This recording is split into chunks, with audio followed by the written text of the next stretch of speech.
A Pennsylvania man who voted for Donald Trump in last year's presidential election penned a letter to USA Today, which of course they published, and expressed his regret for voting Donald Trump and admitted that he and millions of other people had been swindled by Donald Trump, conned into voting for him last year. Now, this comes on the heels of about a week or so ago. We did have the 63-year-old Trump voter who came out, did several interviews, and said, "I regret voting for Trump." I discussed that when it happened.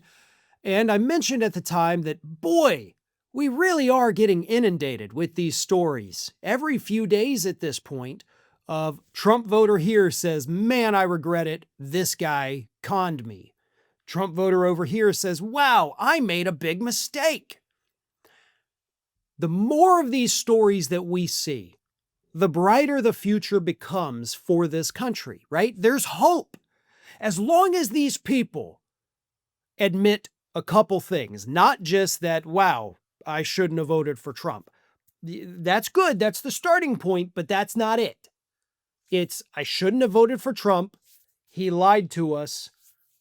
I won't do it again." If you don't have that third piece of it, none of it matters, which is why all these farmers, right? I talk about them a lot. We've seen them say like, "Man, I can't believe he did this. I'm so mad at him. I'm almost regret voting for him, but I still think he knows what's best and I trust him."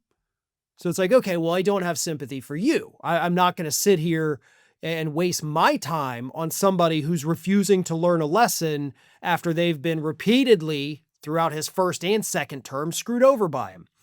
But this guy, writing for USA Today, had this to say. "A year after the president election, I feel completely swindled.